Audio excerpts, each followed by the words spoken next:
Hey, folks, it is Friday, May 17th, 2019. Coming up on Roland Martin Unfiltered, Vice President Joe Biden taking heat about the 1994 crime bill while he is trying to justify it. Senator Kamala Harris says it contributed to mass incarceration. Wait until you hear me play for what he had to say about it. But is he correct? Also, families' inability to pay for school lunches is becoming an increasing problem. We'll talk about Philando Castile's mother, who did something about it in Minneapolis. A New York Police Department supervisor, actually the commander, called the death of Eric Garner, who was killed during an arrest for selling loose cigarettes, not a big deal, according to testimony at the departmental trial of the officer who killed Eric Garner. D.C. Mayor Muriel Bowser is not feeling Donald Trump's plans for the 4th of July celebration in the nation's capital. Trump wants to change the whole plans, and he's literally focused on all the minor details. Dude, don't you have bigger things to worry about than the pomp and circumstance of a 4th of July parade and fireworks show that they can do without you and have done without you? A middle school teacher in Minnesota is on leave for using the N-word with her students. Not a wise way to teach. Plus, in Orange County, California mom lets her daughter's bullies know, when you come for my daughter, you come for me. We might as well call that segment hashtag Team Whip That Ass. All that plus picking up trash while black and the author of a children's book, Hair Love. And today I gave the commencement speech to the folks, students at, of course, Bowie State University in Bowie, Maryland. We'll show you some of that as well. Folks, it is time to bring the funk on Roland Martin Unfiltered. Let's go. He's got it. Whatever the miss, he's on it. Whatever it is, he's got the scoop, the fact, the find. And when it breaks, he's right on time and it's rolling. Best believe he's knowing. Putting it down from sports to news to politics. With entertainment just for kicks, he's rolling. Yeah, it's Uncle Roro, y'all. Yeah, it's Roland Martin. Yeah, rolling with Roland now. He's funk, he's fresh, he's real, the best. You know he's Roland Martin now.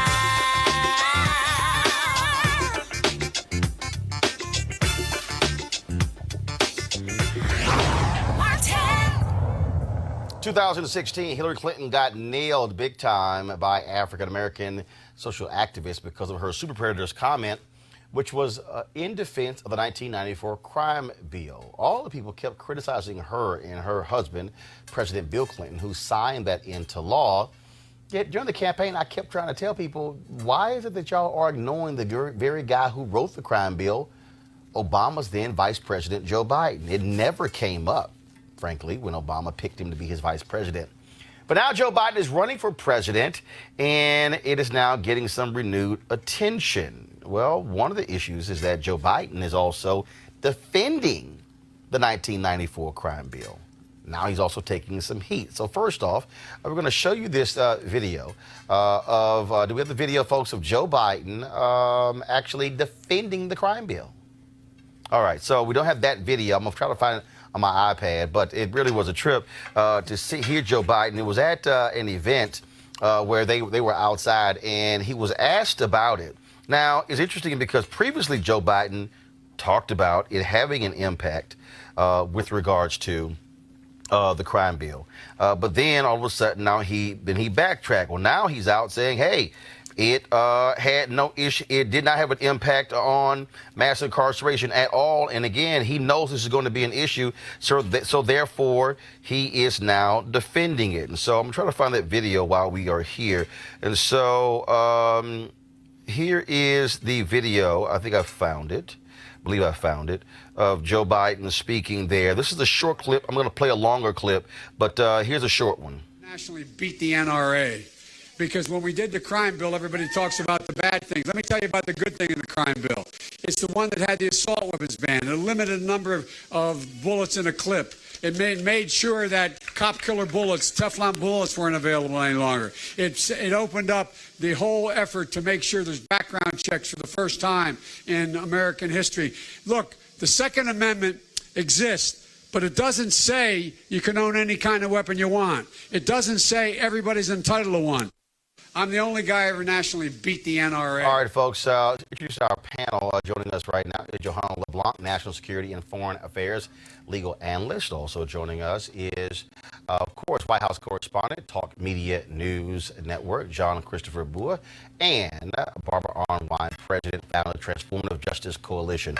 I'm going to find this longer clip here, Barbara, in just a second, but I want to start with you because on this issue, again, you have Joe Biden who's talking about the crime bill, knowing full well it is going to be an issue. And the problem for him is that many people obviously have talked about it. In fact, I found the longer clip, so here we go. This is the 2-minute and 8-second clip, and that was so this is what Joe Biden, again, he was confronted on this very issue and was asked about it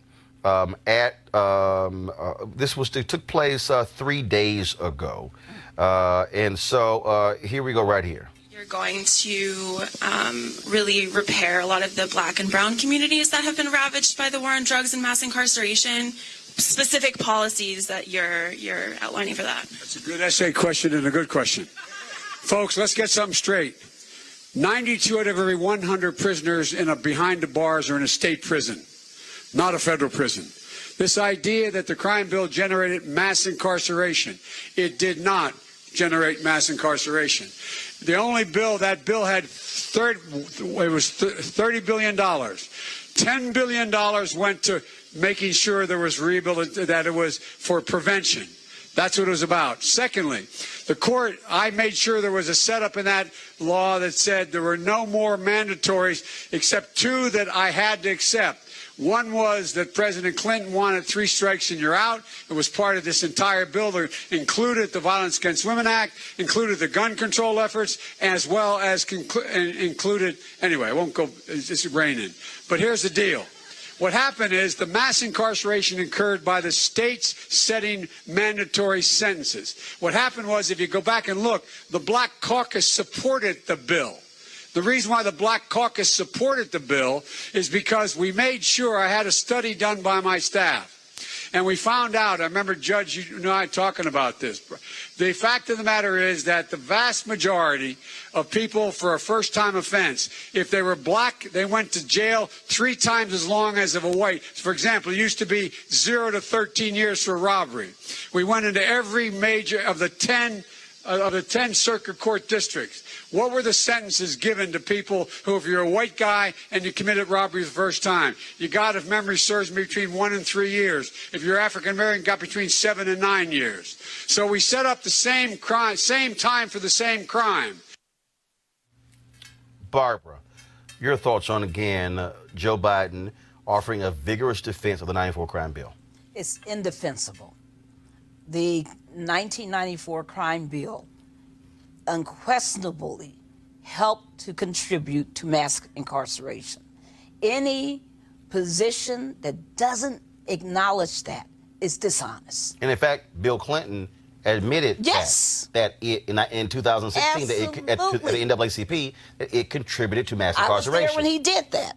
And it was very profound when he did that, because one thing that Joe Biden has a problem with, we saw this with the Anita Hill issue, and we're now seeing this again with the crime bill.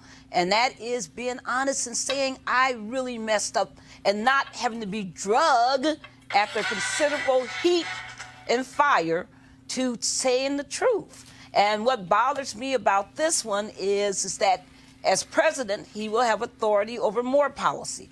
I do think that if he can't be honest about the harm he's caused, then he cannot think that some of us will give him our votes.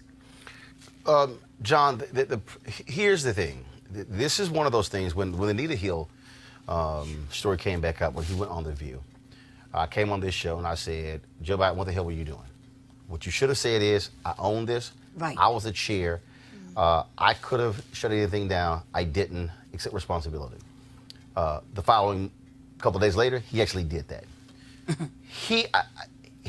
Politicians don't want to admit where they're wrong. This is a bill that Senator Bernie Sanders voted for, but he also criticized it. He said he did not want to vote for it, but because it had issues dealing with violence against women and other measures in it, that's why he voted for it, which is why they put all those things together. But this is one of those deals where if you're Joe Biden, dude, you're not going to win on this one. This is one where you just simply say, here were the things that was good about it, but yes, do the same thing Bill Clinton did, because Bill Clinton learned the lesson. He sparred with a protester. He went back and forth. Hillary Clinton did. Yes. It's one of those things where in politics, guess what? You cut bait, and you go ahead and leave. If he tries to stand on this, it's going to be a problem for him with young African-American voters. No way. The question is, what the hell should he do? He should look in the mirror, and he should say, maybe what you feel is the right thing is not being perceived as the right thing. Because I don't believe that Joe Biden is anyway a bad person. I believe he really believes that he is not anything but a friend to the African American community. I think that's the problem. He doesn't think that he's done anything wrong. But here's the deal, Johanna. This is not about who's a friend and who isn't. Right. This is about because he wants to get elected. No. It's about accountability. What this is about is. But if you don't believe it. Yeah. No. But here's what it's about. Congress, the death of Lynn Bias. Yeah. Created these new laws dealing with crack cocaine, dealing with drugs. And Capitol Hill, folks were just shocked and stunned at the #1 draft pick from the University of Maryland, drafted by the Boston Celtics, dies of a drug overdose, and they rushed into it. They did not talk to the experts to think about what were going to be the repercussions. Here you have an opportunity to say, we now see the result of passing bills and then what it led to. You can own up to a mistake, but if you keep trying to defend it, all you're going to do is piss folks off.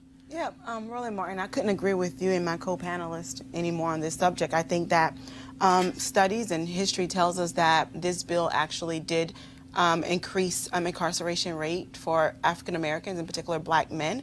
And I think that, what Mr. Biden needs to do is essentially just to own up to it and say, you know what, I made a mistake. And as my co-panelist indicated, this is someone who is going to be in charge of foreign policies. Right. If you cannot own up to your mistake, and we get it, people evolve, right? And it's not necessarily an issue, I think, it's not an issue where Mr. Biden intentionally supported or introduced legislation that would have a disproportionate impact on the black community. I think that there is a part of him perhaps wanted to help, and in the implementation of the policy, it ended up being detrimental to the black community. So own it. Say, you know what, this policy has broken up families. It has truly damaged the black community.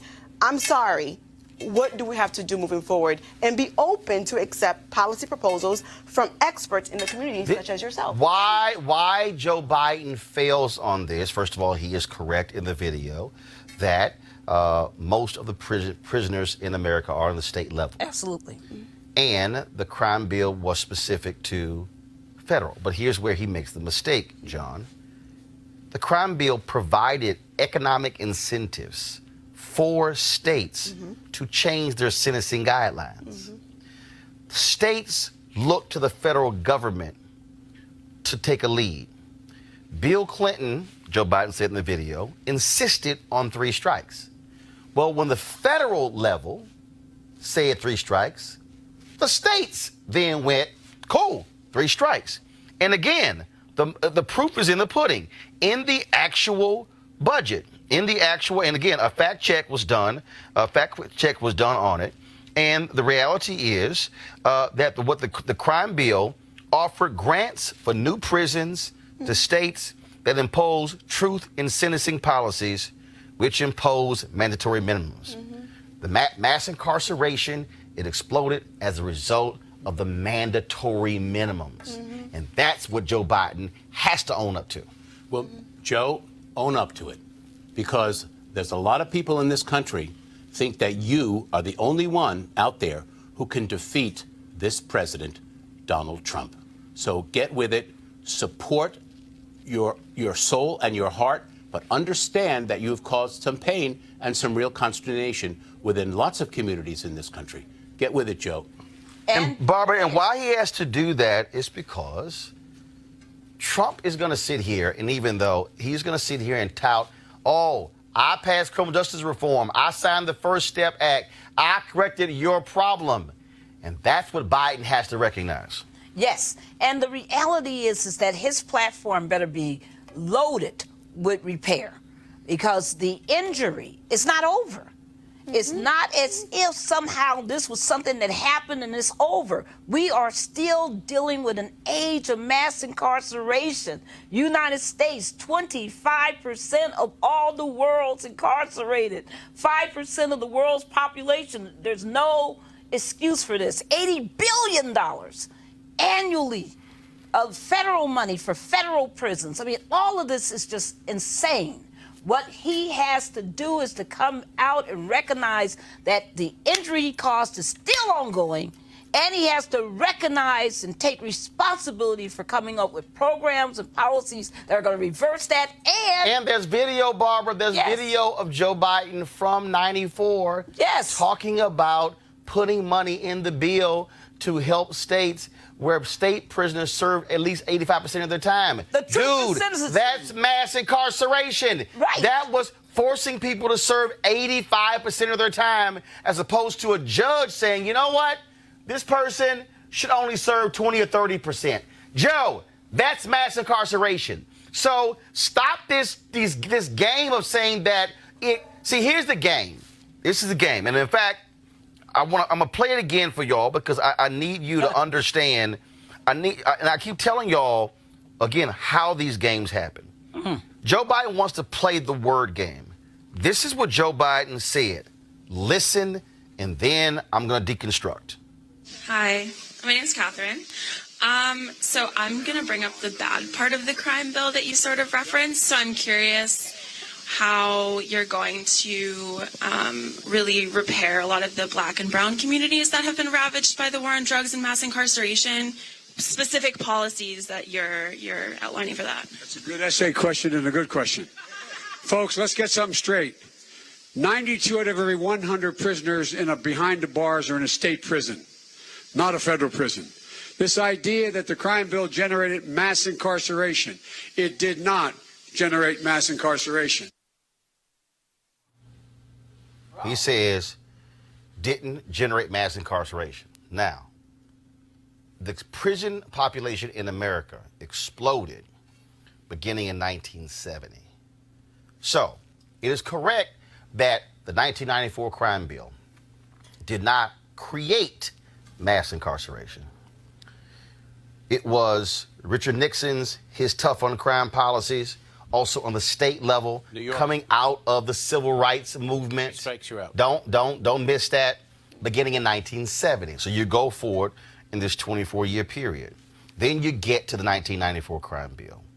The 94 crime bill exacerbates what was already happening.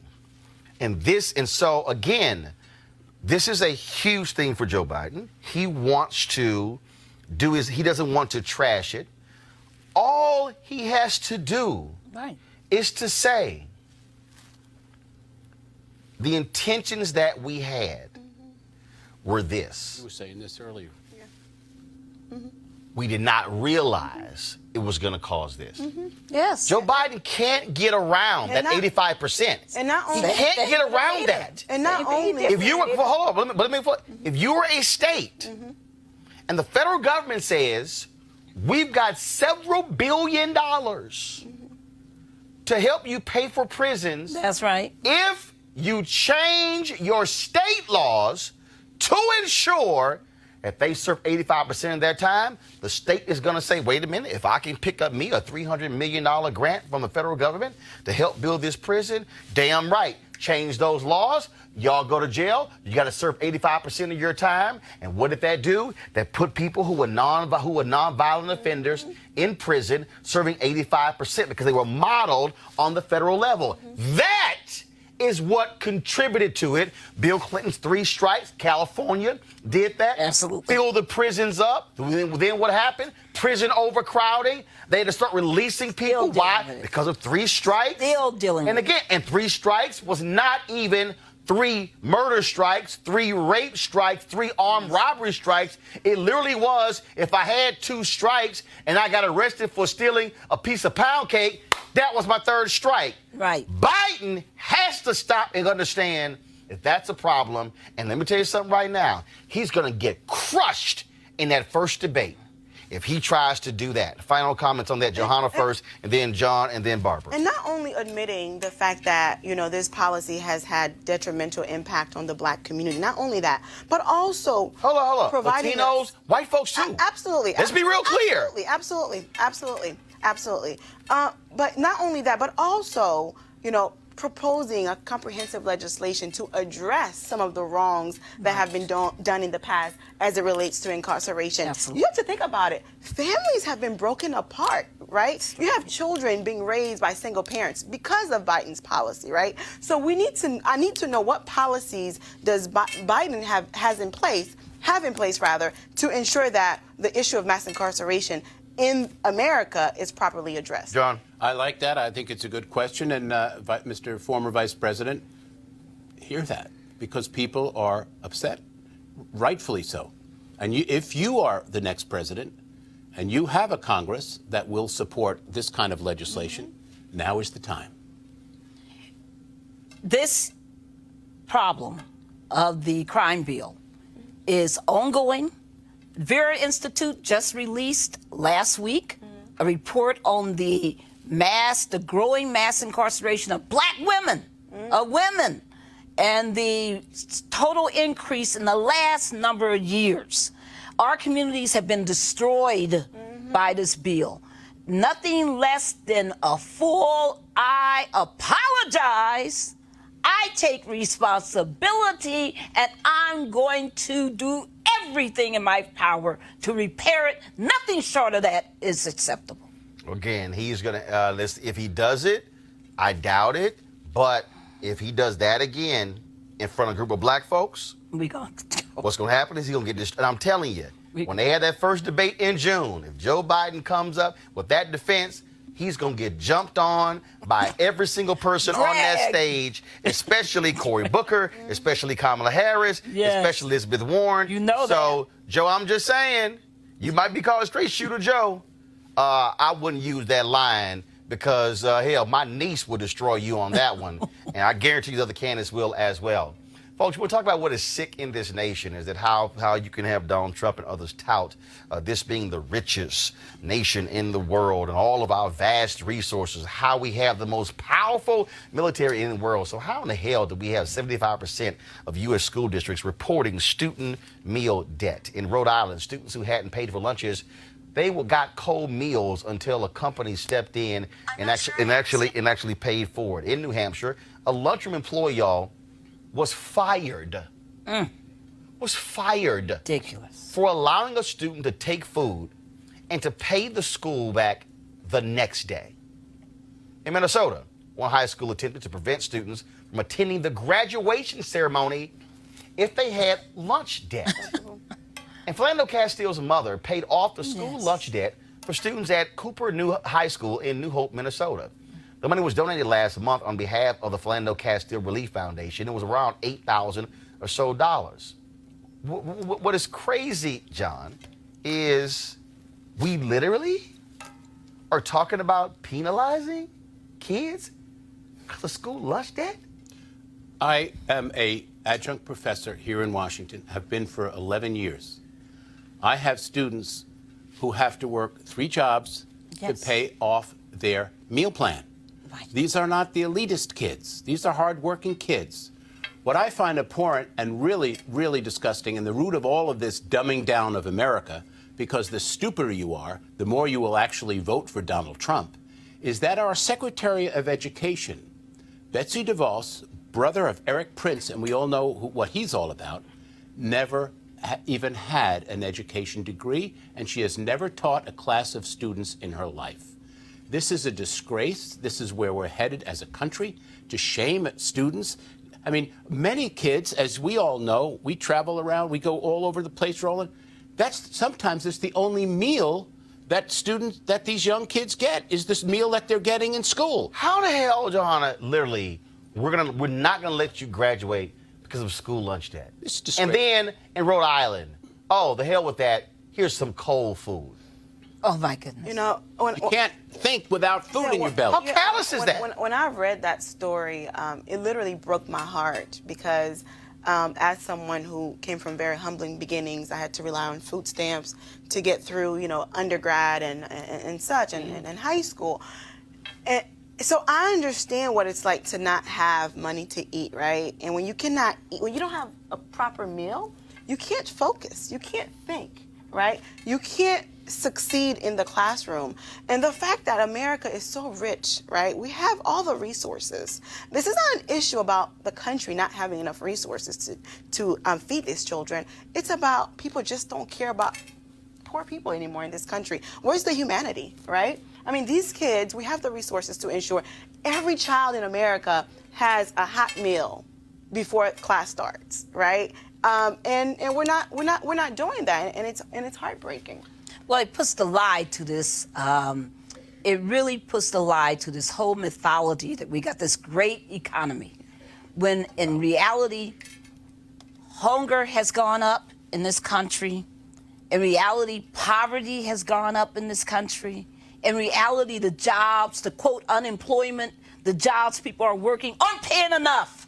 Mm-hmm. That's why parents can't pay for their children to eat at school, because we're not giving them the quality jobs that pay them the kind of money that they can have the ability to feed their own families. Yeah. This is the tragedy of America.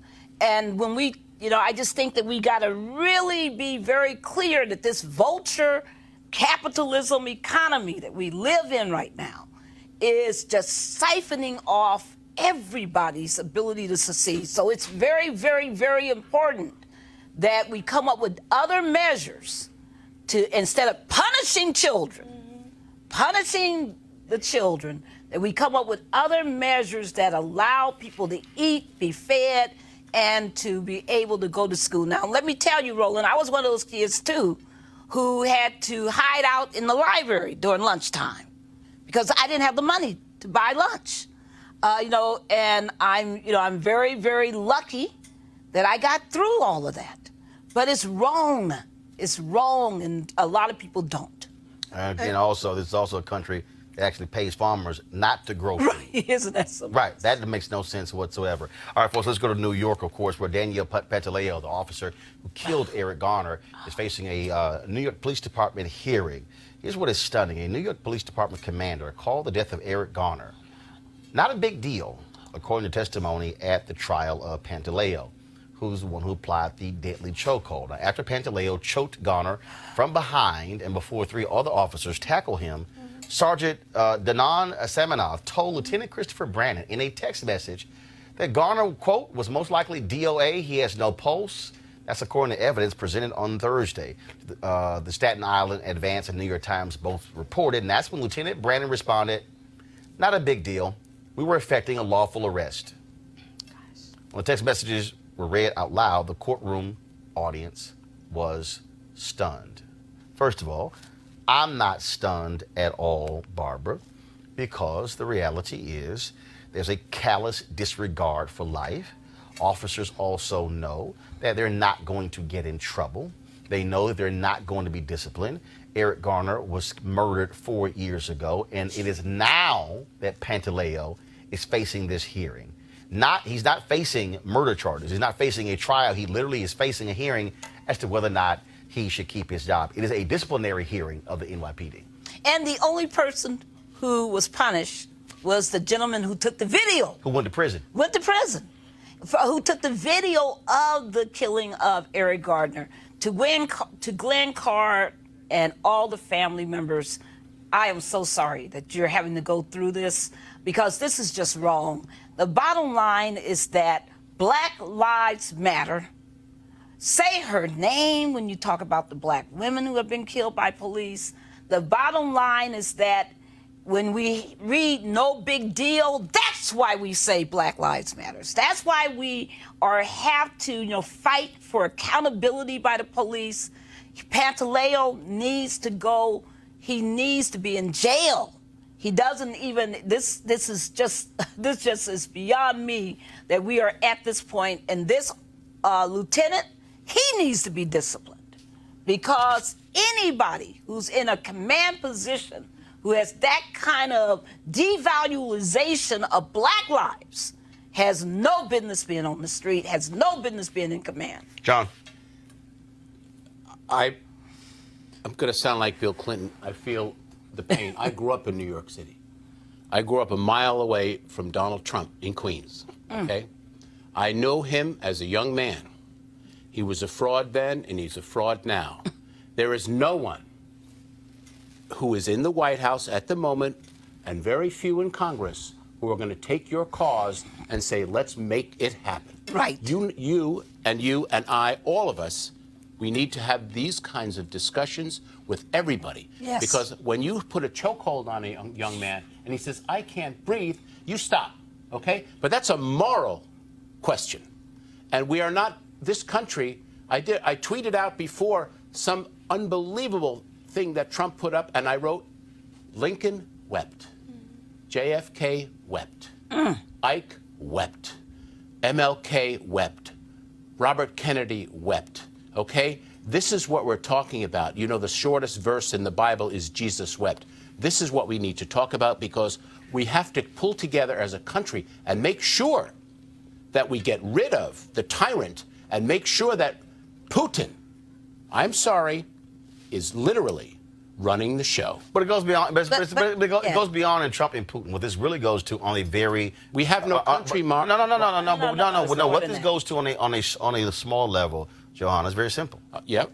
You have to change the contracts of police unions, because here's the problem. Yes. The problem is the contracts, and what they do is they literally hold a gun to the head of legislators in San Antonio. San Antonio wanted to put in additional measures to protect citizens. The union said, oh, okay, fine. You want that? Well, then you must add pay increases in every single year. They said, wait.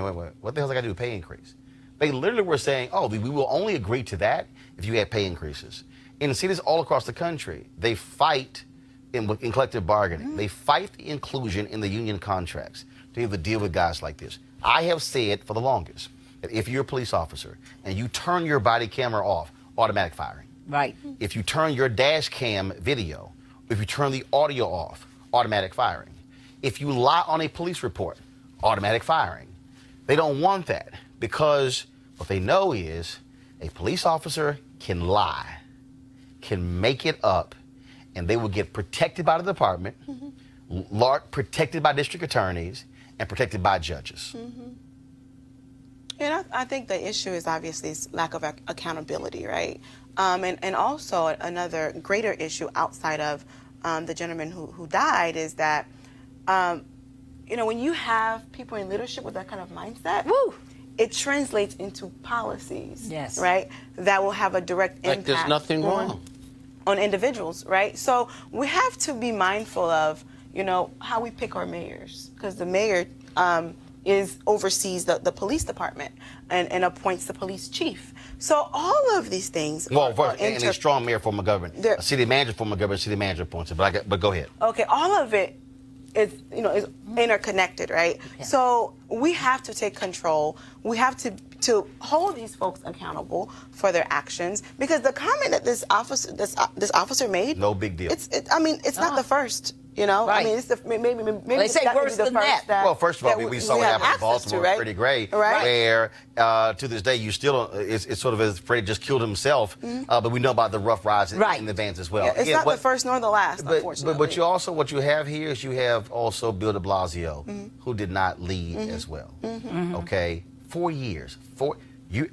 How does it take 4 years for a disciplinary hearing? 4 years? Are you serious? I mean, what we had to go find witnesses. We had to go talk to some people. But again, that's the dragging out, and hopefully people also forget about it. And this officer should be fired for making this comment. Well, period. yeah, but This we person has know to that's be not. period. Well, first of all, okay, And the guy wasn't fired for Absolutely choking fired. somebody to death. Right, he needs to be But then fired. definitely was a Still. comment. Folks, let's talk about again. I do get sick and tired talking about him. But every 4th of July, there's this huge fireworks display here in the nation's capital. And of course, Donald Trump wants to make it all about him. Yeah. He literally is ordering the moving of the fireworks show from the National Mall and to a barge or an area near where he wants to speak. He wants to speak in front of the Lincoln Memorial. Okay, so he wants to change it. And in fact, the newspapers are reporting that he is so engaged in the minutia of this. Now, y'all, look, this has been going on for years, okay? This thing is so etched in stone. They know exactly where it's going to be. They know the routes. They know where people are going to sit, the traffic route, all those different things. But now Trump wants to completely upend this entire deal because he wants to make this about a spectacle about him. Why? Because we went to the day of Bastille. What happened there? Bastille Day. He saw, oh my God, all of this pageantry, and I want one of these. So he came back in here and ordered, we're going to have a grand military parade.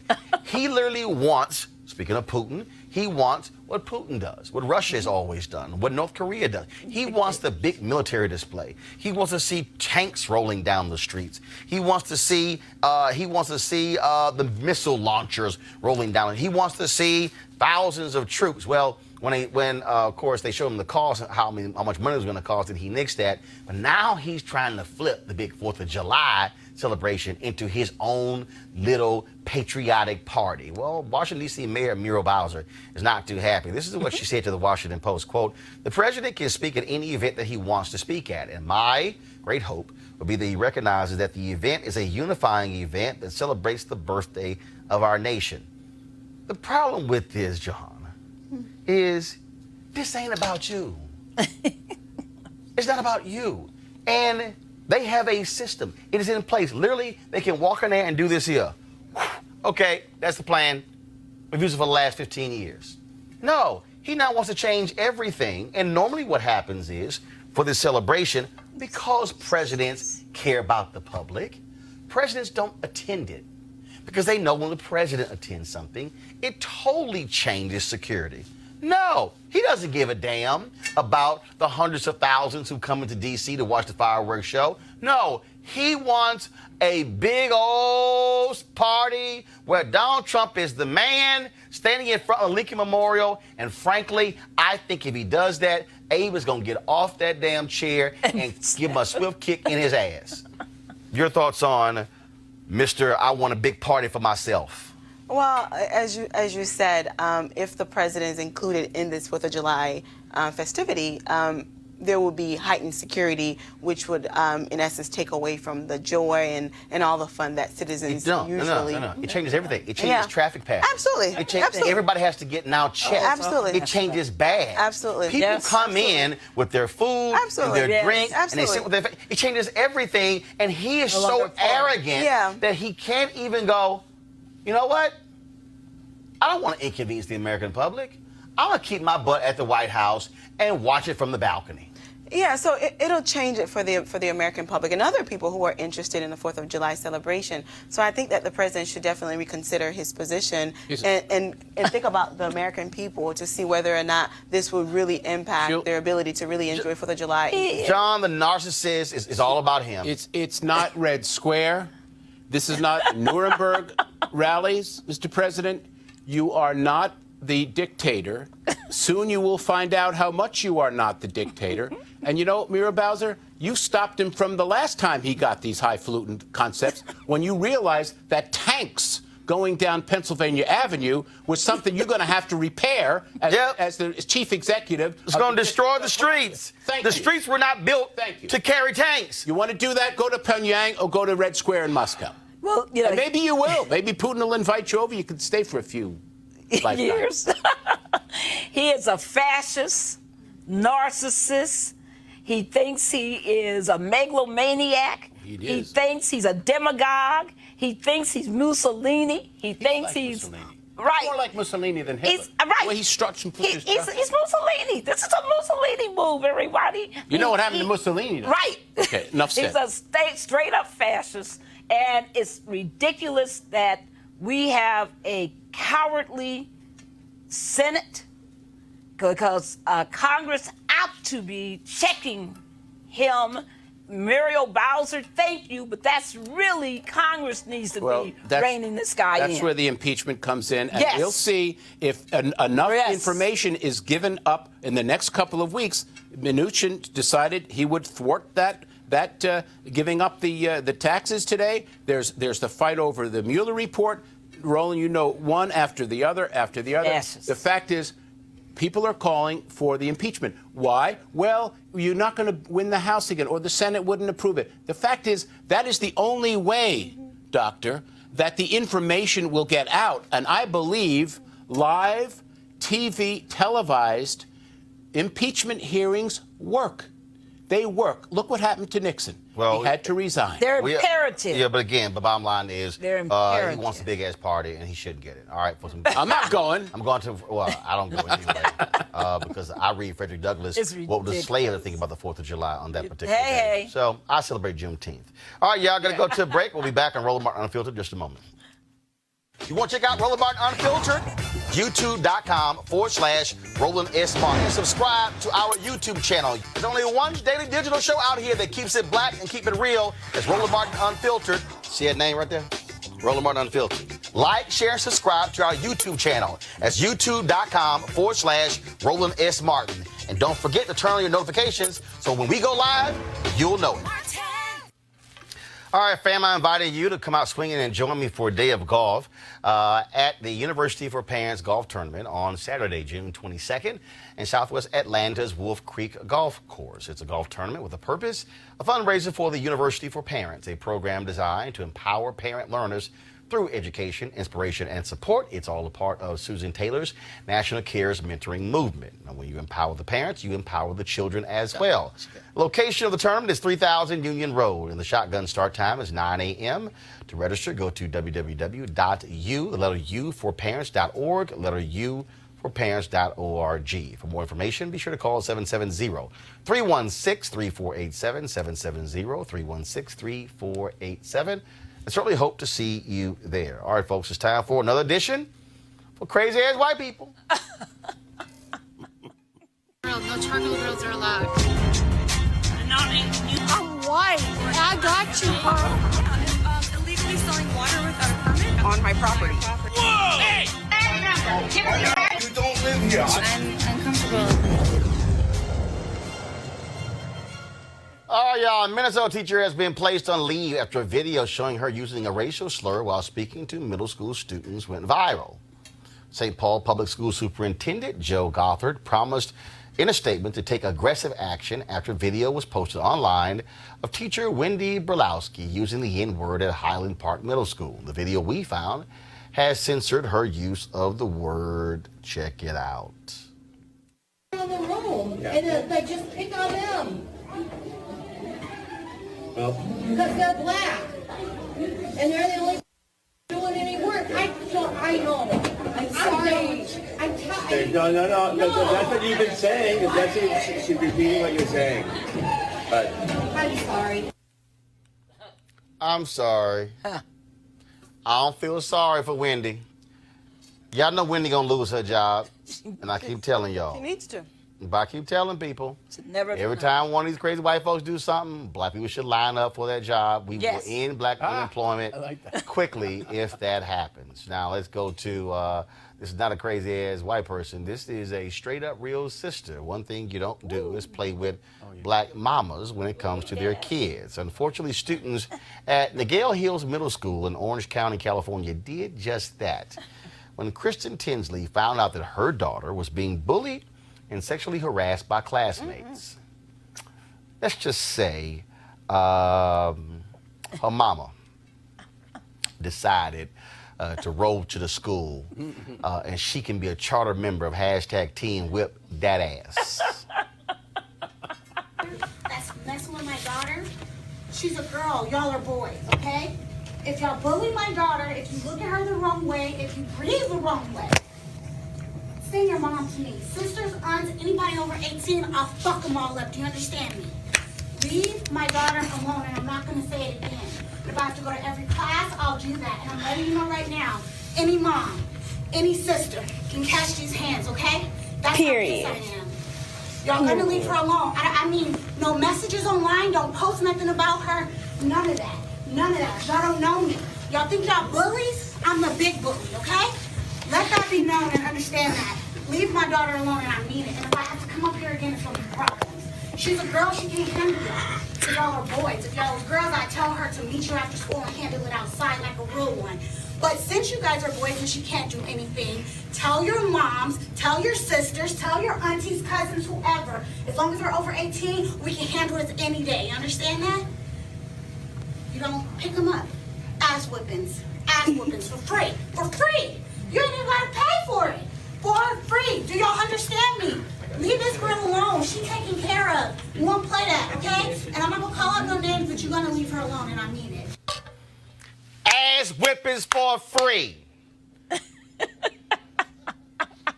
That's a new hashtag. Hey, Barbara, look, I understand. This reminds me of a few years ago. I was on Dr. Phil's show. Remember the brother down, I think he was in Florida, where his daughter, they kept picking on his daughter, and it was a special needs daughter. And so my man got on the school bus, and he was like, yo, Stop it. you messed with my daughter again.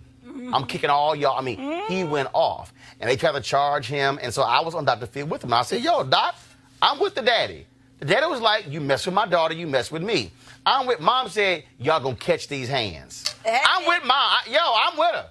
It's called BMWA, Black Mama Whipping Ass. You don't mess with a black mama. You don't mess with their children. You don't do this mess. I mean, the bottom line is she put it on the line. She did not threaten the kids now. Yeah. She was very clear. And what I love is her essential... No, she threatened the kids. But her essential analysis is that this mess starts at the house. Because she said, send the 18-year and over folks to me. Send your aunts, your moms. Send them, because she knows that's where it starts. She knows that they're coming from households where people are talking the N-word, where they're making fun of black folks, where they're denigrating our lives, and she was right to put it where it belongs. John, this is where you walk in, and this is where you take matters in your own hand, and you send a message to the kids. In fact, if that's my kid, I'm saying point them out. Point them out. I'm telling you right now, if it's my kid, I'm going to say point them out. And then I'm going to sit there after school, and I'm waiting with their little ass when their parents roll up. And I'm rolling up on parents. I'm like, you know what? The punk-ass son is a bully. That's what I'm doing. Let me tell you something. My mother did the same. My mother did the same thing. I did, too. When I got bullied as a little kid. And if my brother wasn't around, who was 8 years older than me, who would stand there in the schoolyard and scare them all to death, my mother would go in. Not only would she go into the kids, she'd go into the teacher. And she said, you're picking on my son. He's coming home and crying. You're calling him names. She said, I will take care of you. You know what? Black mamas and white mamas unite for their children, because this is the most crucial thing you have. This is what you give to the world, and this is what you want to make sure the world respects. And but racial harassing. Yeah, I applaud this mother for taking the approach that she took. Of course it was. Because as we know, bullying leads to low self-esteem and sometimes even death, right? Yeah, so the kids out there who actually committed suicide. Exactly. Absolutely. Bullying is a real issue that impacts children all across this nation, all across the world every day. Suicide. So yes, absolutely. So I applaud the mother for taking this approach, even though I probably would have done it a bit different because I'm looking at it from a legal perspective. Right. You know? Why? You a lawyer? I'm looking from a legal perspective. Why? You a lawyer? Yeah. So, yeah. Why? Well, I mean, you have to look at the legal aspect of What's it, right? the legal aspect? Wait. What's the legal aspect? The fact that she's threatening folks, you're not supposed to threaten anyone, right? And? It's illegal. Arrest me. Right. Look, the reason I get it. Look, I'm telling you, when I was in middle school, there was some kids who were on the bus, and they were sitting there horsing around, and then one of the young women, so a guy, he grabbed her shirt, and then her breast got exposed. And so it was a dude who was dark skinned named Roland. So they were like, Roland did. I'm like, yo, I wasn't even sitting here back there with y'all crazy fools. So these cats wanted to fight me and my brother. And so my dad came to the middle school and he got on. So he came to the middle school, got on the bus, Sat there. did the same thing she said. He said, let me tell all y'all something right now. Not a single one of y'all gonna touch either one of my sons. Yeah, I just hope that. And so then one of the dudes on the bus pulls a knife out. My dad was like, give me that goddamn knife. And Seth, I was saying, you gonna pull a knife on me? He said, geez, I'm telling all y'all right now, one of y'all touch one of my sons, y'all dealing with me. We have no issues for the rest of junior high school and no issues in high school. Yeah. Because the deal is, look, you had we've had the young kid, the young boy, 10 years old in Houston, who committed suicide because of bullying. Absolutely, a young girl. It's a You serious literally issue. have kids who are killing themselves. Yeah, there's no doubt and the about fact that. The mama also said, and don't y'all say Jack online. Yeah. Oh, I love that. Yeah. Because there are a lot. Yes. Because a lot of Yes. the difference between All day long. old school and today Yeah.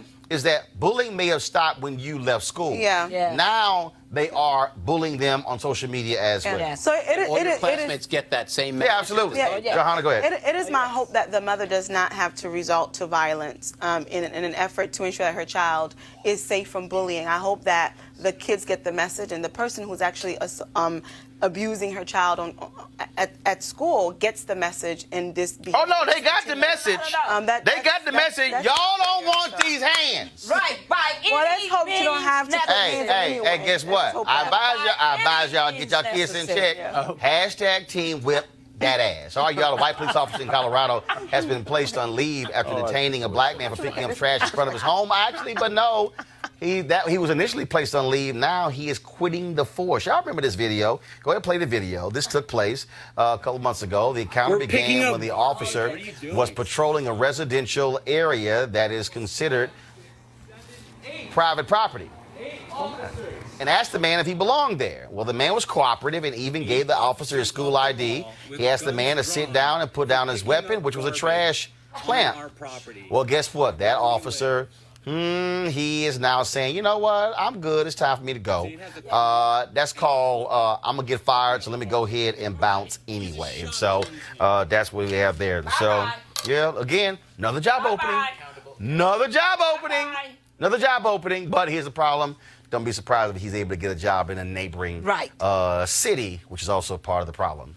All right, folks, you probably heard about the children's book, Hair Love, that tells the story of a black father learning to do his daughter's hair. Now, you really need to get this book for your kids. It's a pretty funny book. Author Matthew Cherry, who's also former NFL player, who's turned movie director and author, he sat down with me, along with illustrator Vashti Harrison, to talk about the book.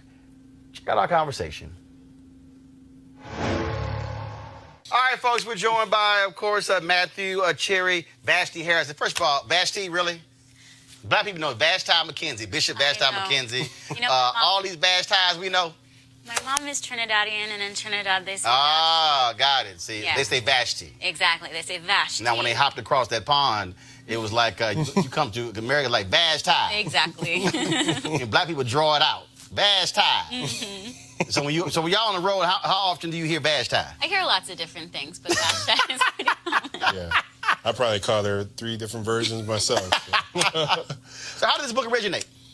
You know, I had this idea to do a animated short film, of a dad trying to figure out how to do his daughter's hair for the first time, and the hair ends up having a mind of its own. Which is real life. Which is real life. I remember seeing all these viral videos of dads, just like playing with their daughters, like playing with them or doing their hair. And, it was kind of like a double-edged sword, because obviously it was really great that these videos were going viral. But also I was like, probably a reason why this is happening is because people aren't used to seeing it. Right. I think there are a lot of misconceptions and stereotypes that we're not involved in our kids' lives, let alone doing like these small, menial domestic tasks with our kids. And, I just thought it'd be a great opportunity to kind of show that we are in our kids' lives and try to, break some of these negative images that we have of ourselves. And then you got involved. Yeah. Yeah, that's right. So he launched the Kickstarter campaign and reached out to me to create some kind of art so that people would have an idea of what the movie was. And you had previously done children's books? Yeah, exactly. So I write and illustrate children's books, and I also do illustrations here and there for visual development work. And so that's what he was looking for. And I think it was during the process of the Kickstarter campaign that people had suggested and he had the idea that we should produce it as a picture book. Now, I'm not technically involved in the movie, but when the book got picked up by Coquila Books, they reached out to me to ask me if I would consider illustrating the book. So it didn't have to be me, but it worked out that it was. So you did a crowdfund. Yeah. And how much did you raise?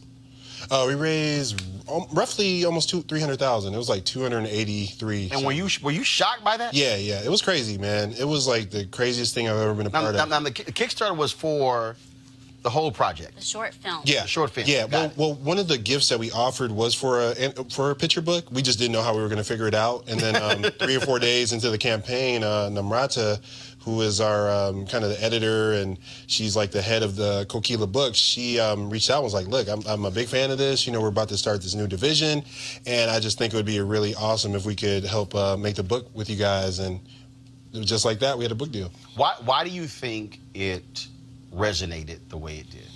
You know, I think it was a lot of things. You know, I think timing is really important. You know, I think at that time, you know, Into the Spider-Verse hadn't come out, and so, you know, there weren't a lot of images of black fathers and daughters, or, you know, African-American characters in general, and really any animated feature films. You know, they had Princess and the Frog and the Rihanna movie Home, but at the time, that was really it. You know, maybe a couple of side characters. So, you know, my thing was just if we could do something that centers on a black family, but actually have the hair be the thing that's magical and has a mind of its own, you know, we could kind of center it on that. And, you know, since then, obviously Into the Spider-Verse has come out and all these great projects that center us. So, you know, it's really great to see. And I think the more people that see stuff like this, and especially kids, get to see themselves represented, the better. Vashti, it is interesting when you talk about black hair, how for non-black people, it's like this thing. I mean, my godmother talked about being in China, and folks just wanted just to touch her hair. And then you can ask any number of black women this whole deal, oh my goodness, can I touch your hair? Like, no, you just can't touch my hair. You think about the Chris Rock documentary, right. Was Good Hair? I think it was Good Hair, yeah. You think about all of these conversations, even just what just recently passed in California, where they've where the bill is going through to outlaw discrimination when it comes to hair. And it is something that is certainly different and unique to folks of African descent. Yeah, you know, I illustrate for a living. I draw pictures. I don't have the biggest platform, but I feel like with what I do, I can help normalize these things, normalize and create beauty and, you know, infuse a little bit of magic into the everyday life. So, you know, I make books for kids, and I want to encourage them to know that there's nothing wrong with the hair that comes out of your head. You can wear it however you like, and sometimes it can be magical. Because there are going to be influences from outside that are going to, you know, challenge everything that we do. But you know, if we can help them feel better about themselves from the ground up when they're that little, I think, you know, that's just one way to start. But I also think it's accepting what is normal. Right. I think back to a number of years ago, Earl Graves, of course, founder of Black Enterprise, caused this huge stir when he made it clear. He said, you want to intern with Black Enterprise, you can't have dreads. His whole deal was, this is the standard in corporate America. This is in terms to understand that standard. Look, when it comes to dress, when it comes to suits and ties and look, and so we're going to train you for that.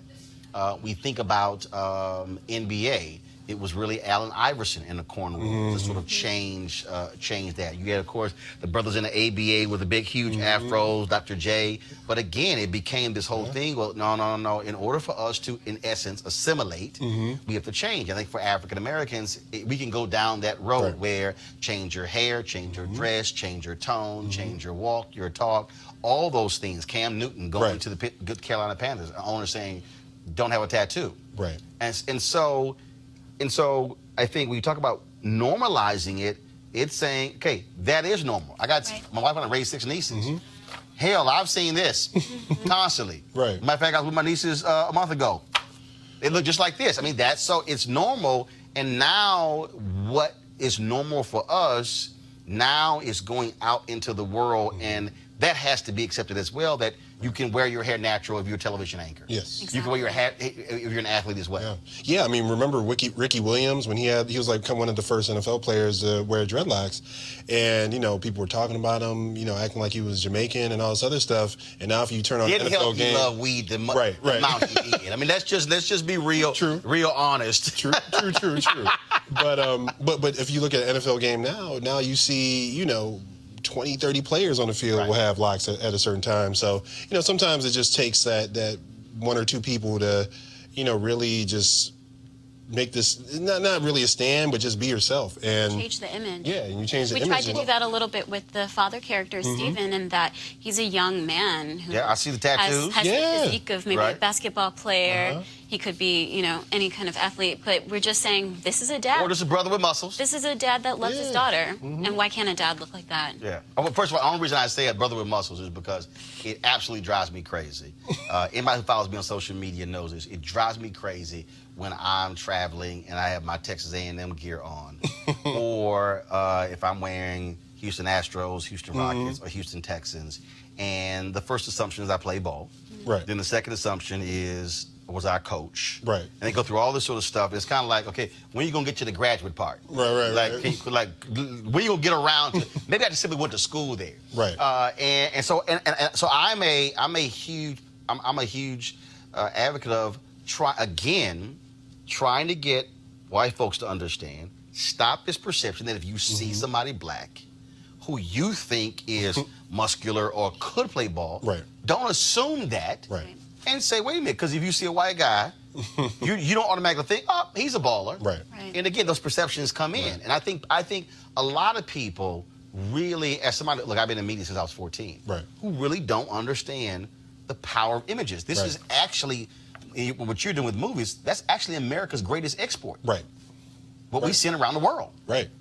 Well, and that's the thing, like, images are so powerful, and like imagine growing up and never seeing yourself represented. You look at magazines, you look at TV shows, you look at movies, and you see people with lighter skin. You see people with this straight blonde hair, and you don't see yourself represented. You come back home and you look in the mirror, and that can make you feel less confident about yourself.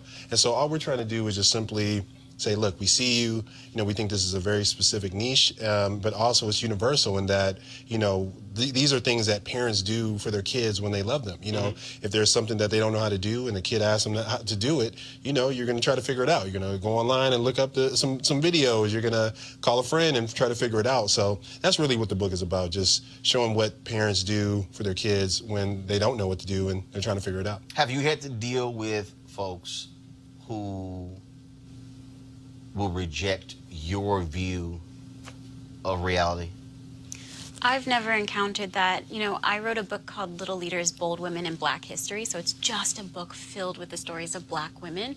And I've had a few people ask me, well, why would you make a book that is only about black women? And it's not, a disacknowledgement of anything else in history. It's just saying, like, I want to see these stories placed all together. So I find that first people... of all, if anybody actually understands history, they'll realize who is actually being left out. Exactly. I mean, exactly. Again, I think if you ask the average person to name civil rights leaders, even historical civil rights leaders, they will go... You'll hear that maybe they'll mention Mary McLeod Bethune. Maybe they'll mention Dorothy Height. You can forget Septima Clark. Maybe they'll mention Fannie Lou Hamer. Not Constance Baker Motley, not Ella Baker or Diane Nash, any of those names, because, frankly, it's largely been black men. Left out of the mainstream, exactly. But so I've found that, there are a few questions here and there, but mostly people are just excited. I think we're not trying to replace any part of the story. We're just adding more to the tapestry. So in the children's, section of the bookstore, I'm just messing with you. in the children's part of the bookstore, there's, I saw a great book today about a white father and his daughter. And it's like, it's a beautiful, lovely story. And our book could sit right next to that. It's just another reflection of a different reality. So I find that people are very just supportive of it. And maybe it's because we're making children's content and it's just there to be good and helpful for the world. But it's a nicer place to be, and I'm happy to do it. Well, I think what it also does, first of all, I think I think you are playing it down some. It's actually way bigger than that. Because what is happening now is, and let's just cut to the chase, America doesn't understand anything unless money is attached. And we were in a meeting with the National Association of Black Journalists. We were in a meeting with ABC News, and we meet with all these different networks about their senior leadership team, and we were meeting with them talking about the black executives or lack thereof. And at one point, I said, "Well, this is the company that made Black Panther, that made more than $1 billion." And folks sort of looked at me in the room, and I said it for a reason, because America responds to money. Right. And what is happening now is you now have a generation of black folks who will readily say, "I'm rejecting that."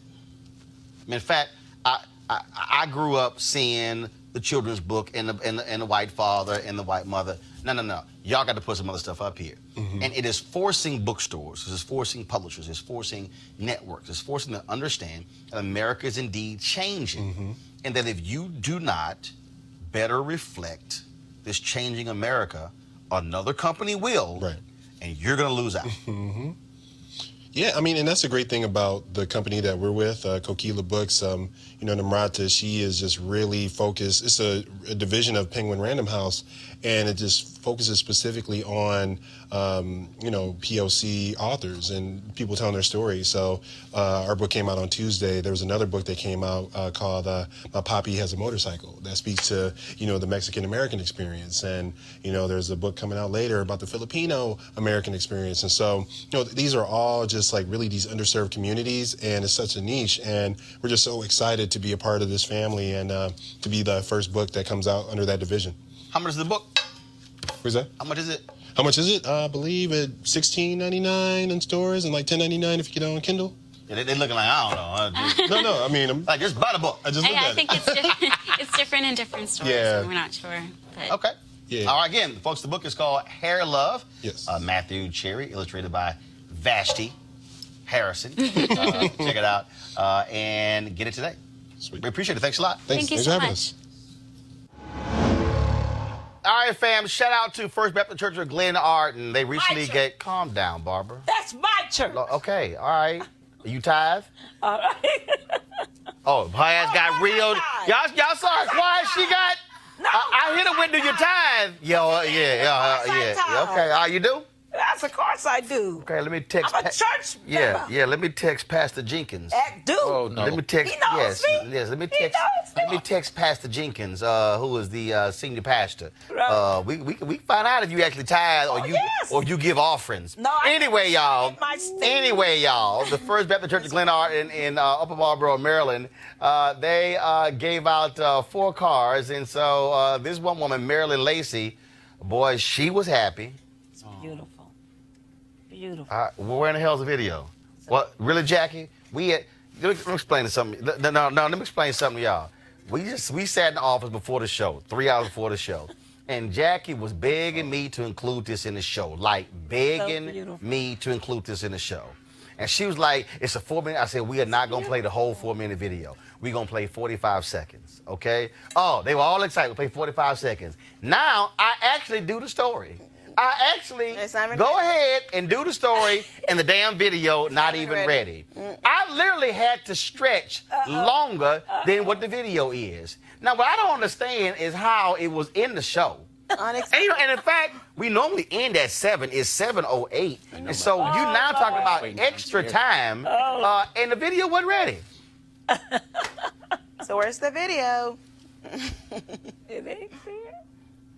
It's too bad. It's beautiful. Well, roll it! Marilyn Lacey.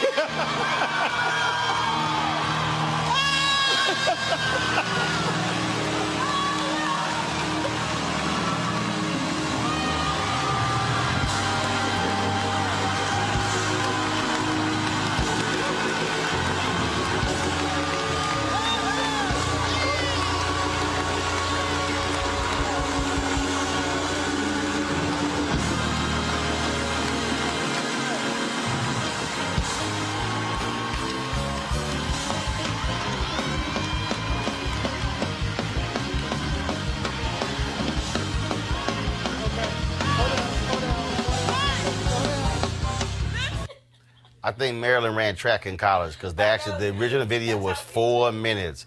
Y'all, you can run a mile in 4 minutes. It's the Holy and Spirit. So, huh? We do The it Holy First Spirit. Baptist. Yeah, that's how you. Holy Spirit. Barbara, you know doggone well you ain't never ran around the church. What Barbara, did stop you it.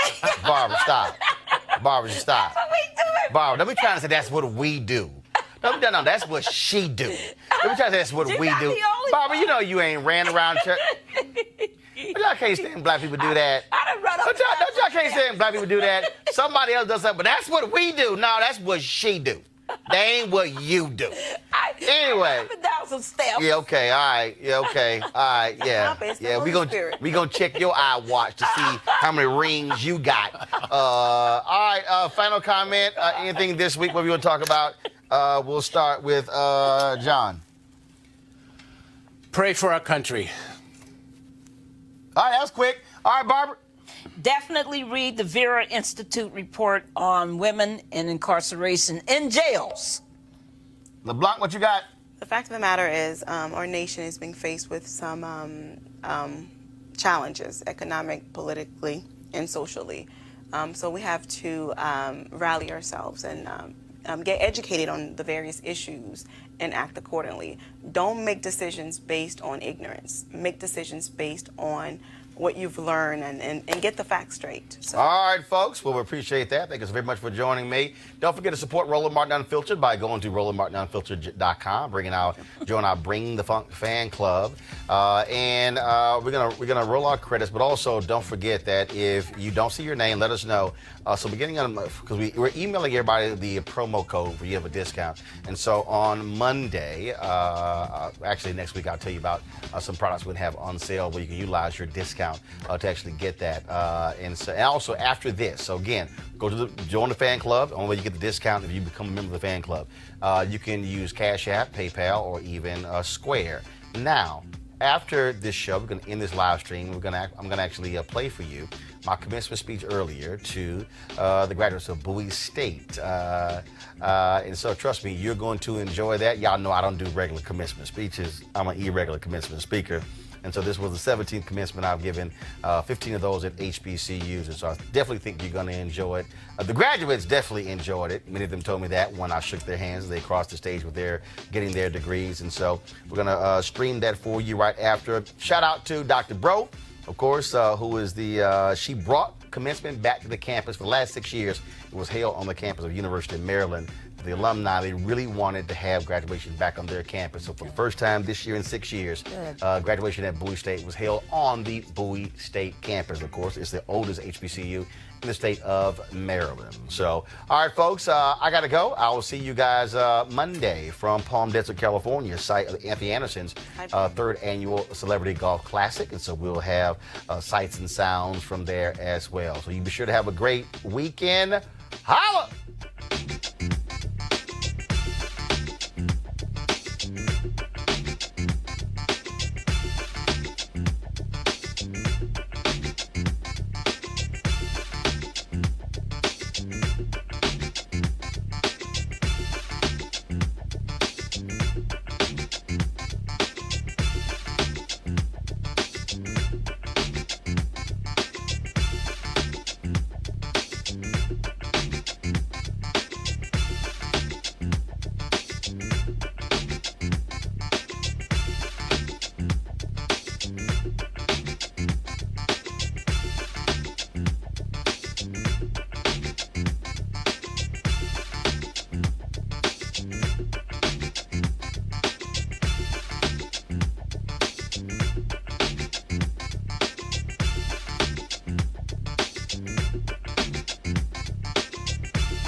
You want to support Roland Martin Unfiltered? Be sure to join our Bring the Funk fan club. Every dollar that you give to us supports our daily digital show. There's only one daily digital show out here that keeps it black and keep it real as Roland Martin Unfiltered. Support the Roland Martin Unfiltered daily digital show by going to RolandMartinUnfiltered.com. Our goal is to get 20,000 of our fans contributing $50 each for the whole year. You can make this possible. RolandMartinUnfiltered.com.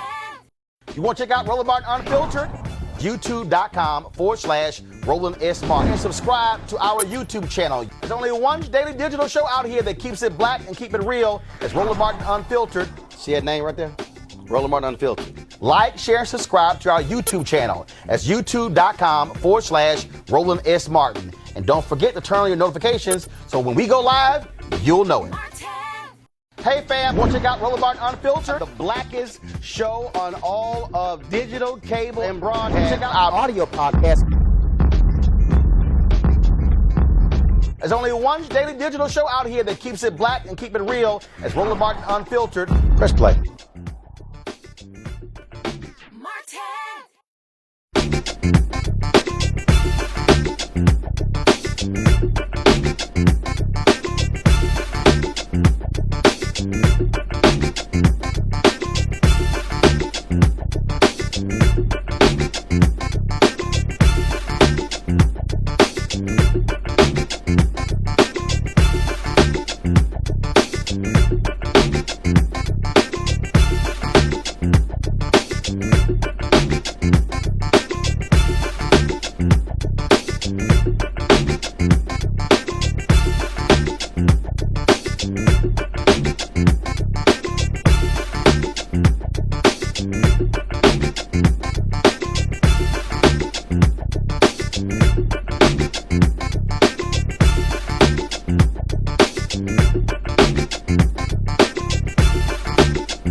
Hey fam, want to check out Roland Martin Unfiltered? The blackest show on all of digital, cable, and broadcast. Check out our audio podcast.